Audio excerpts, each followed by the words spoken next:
క్షమించుకోవాలి. దేవుని స్తోత్రం. హల్లెలూయా. క్షమించుకొని మనం వాటిని విడిచిపెట్టినట్టయితే మనం ఏం చేస్తామంటే కనికరం పొందుతాం.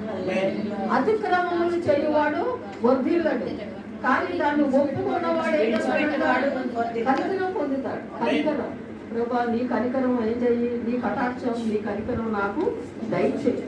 ప్రతి దేవుని కూడా దేవుని దగ్గర మనం ఏం చేయాలంటే ఒప్పుకోని ప్రార్థన అంటారు దాన్ని. మనం ఏం చేయాలి? ఒప్పుకొని ఏం చేయాలి? దాన్ని విడిచిపెట్టాలి. అది భార్య అయినా, భర్త అయినా, పిల్లలైనా, కుటుంబీకులైనా, మరి ఎవరో భర్త సంబంధికులు కానీ. ముఖ్యంగా మనం ఏం చేస్తామంటే ఒక మనిషి మీద మనం ఒక అభిప్రాయం చెడు ఒక అభిప్రాయం మనలో పడింది అనుకోండి, ఇంకా మనిషికి జన్మలో క్షమించాలి. అది కూడా పాపమే. అర్థమైందా మీకు? ఇలాంటివే మనలో కట్టలు ఉంటాయి. మనం ఆశీర్వాదం పొందకపోవటానికి గల కారణం అది. దేవుని స్తోత్రం. హల్లెలూయా.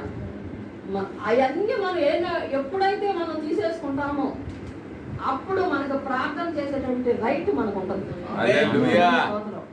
ప్రభువా, అందుకనే దావీదు వలె ఎవరైతే చేస్తారో అప్పుడే మనం ఆయనకి హృదయానుసారంగా మారుతాం. దేవుని స్తోత్రం. ఆయనకి ఇష్టలుగా మనం మారుతాం. దేవుని స్తోత్రం.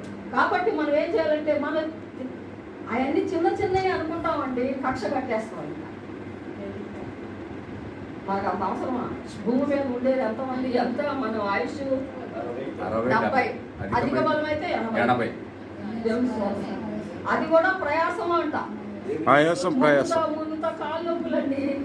కాళ్ళ నొప్పులండి తగ్గట్లేదు. ప్రయాసం. దేవుని స్తోత్రం. అందుకనే మనం ఏం చేయాలి? ఇలాంటివి మనం ఏం చేసుకోము, మానుకోవాలి. దేవుని స్తోత్రం. ఎంతసేపు కూడా మార్పు మనం ఏం చేయాలి? చెందాలండి. దేవుని స్తోత్రం.